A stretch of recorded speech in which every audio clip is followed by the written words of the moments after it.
Сәлем, құрметті оқушылар. Сіздермен бүгін мен Ахметхан Диляра. Сіздермен қайта көріскеніме қуаныштымын. Бүгінгі біздегі қарастыратын тақырып 7-ші сынып 2-ші тақырып химия пәні, таза заттар және қоспалар. Ең бірінші біз осы сабағымызға көшпес бұрын алдыңғы тақырыпқа шолу жасап өтуіміз қажет. Біз алдыңғы сабақта не өттік? Біз алдыңғы сабақта химия дегеніміз не? Химия нені зерттейді? Заттар дегеніміз не? Ол қандай құбылыс деген нәрсені тұндай сұрақтарға толығымен жауап ала алған болатынбыз. Ал енді қайталап өтетін болсақ, химия дегеніміз ол белгілі бір құбылысты, қасиетті, құрамды тұратын және де бір заттан екінші затқа айналуды зерттейтін ғылымның бір саласы болып табылады.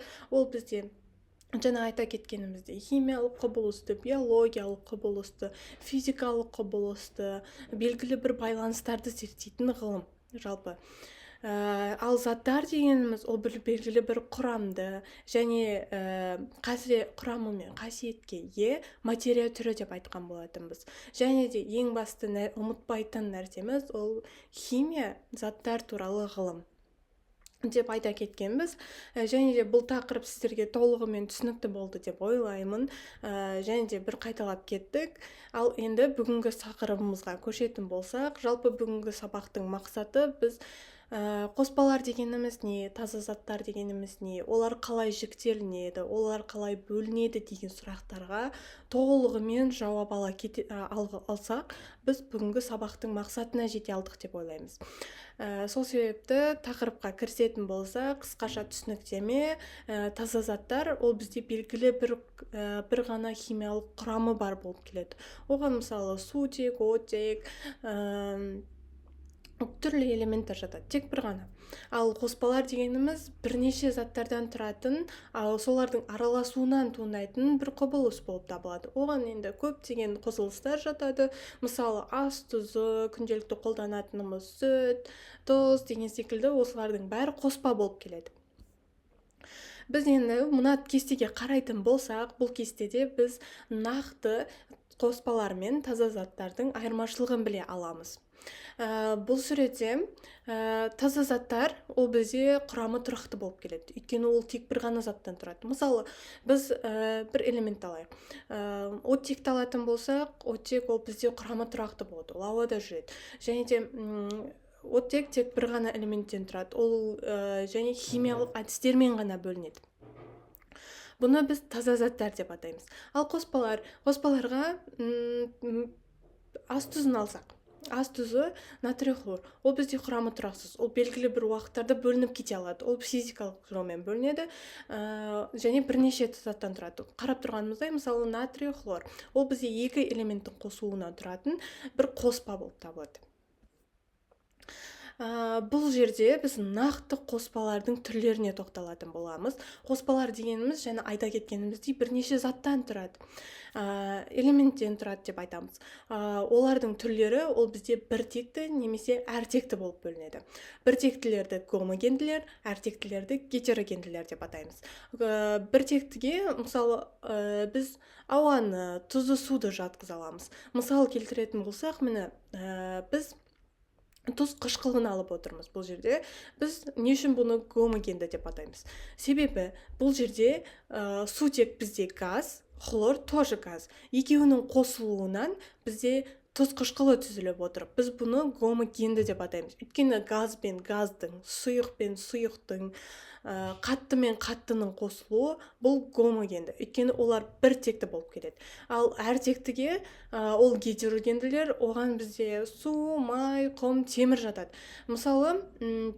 Мысал келтіретін болсақ, мысалы ас тұзы. Ас тұзы ол бізде натрий хлор. Ал оның қосылуы натрий және хлордың қосылуымен осы қоспа түзіледі. Ал натрий бізде қатты зат, ал хлор газ болады. Осыны біз әртекті деп атаймыз. Өйткені бұлар екеуі екі түрлі нәрседен бір зат құралып тұр. Бұны әртекті гетерогенді қоспалар деп атаймыз. Және бұның бөліну әдістері ол гомогенділер буландыру және айдау, ал әртектілер тұндыру, сүзу, магнитпен бөлу әдістерімен болады. Жалпы бұл түсініктерге толық тоқталатын болсақ, ең бірінші гетерогенді қоспалар. гетерогенді қоспалар ол бізде тұндыру, сүзу, магнитпен бөлу. Бұл жалпы түсініктер, терминдар сіздерге таныс болуы мүмкін, өйткені біз бұл терминдарды күнделікті өмірде де қолданамыз. Мысалы, тұндыруға мысал келтіретін болсақ, біз күнделікті, мысалы жазда бізде сулай болады. Ал біз оны белгілі бір бәлкім кесеге құйып қоятын болсақ, оның құмы астына жиналады да, беті таза мөлдір су болады. Бұны біз тұндыру деп атаймыз. Және де сол суды бөліп алуға болады деген секілді ғой. Ал сүзу өздеріңіз білетіндей, мысалы суда құм аралас болады. Жаңағыдай ала кететін болсақ, енді ұсақ емес, ірілеу құмдар болатын болса, біз оны сүзгішпен сүзіп аламыз. Бұны сүзіп алу әдісі деп те атайды. Жалпы магнитпен бөлу, біз жалпы бұл әдіс жалпы магнитке тартылу ғой. Ал мысалы белгілі бір қоспада темір бар делік. Темір ол магнитке тартылады. Сол секілді магнитпен бөлу әдісі осылай жүреді жалпы. Гомогенді қоспалар ол бізде буландыру немесе кристалдау, дистилдеу немесе айдау болып екіге бөлінеді.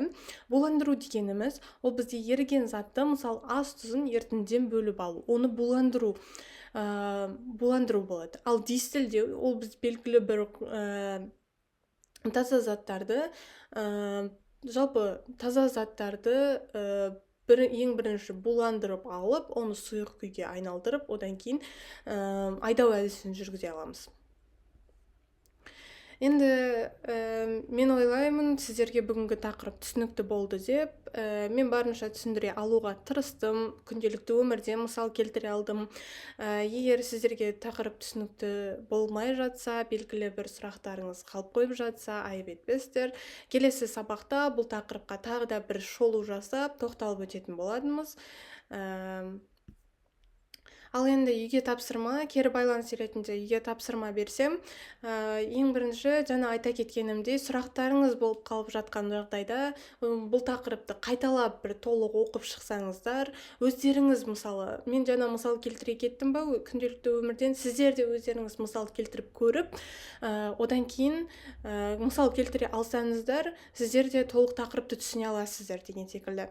Және де тақырып толық түсінікті болған жағдайда астындағы сұрақтарға жауап беріп, тапсырмаларын орындап кетсеңіздер.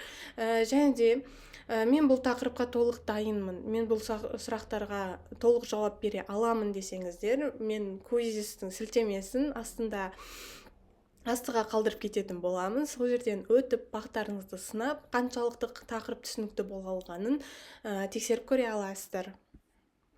Сонымен назарларыңызға рахмет. Енді барынша тақырыпты түсіндіруге тырыстым, түсіндіре алдым деп те санаймын. Сол себепті келесі кездескенше назарларыңызға рахмет. Сау болыңыздар.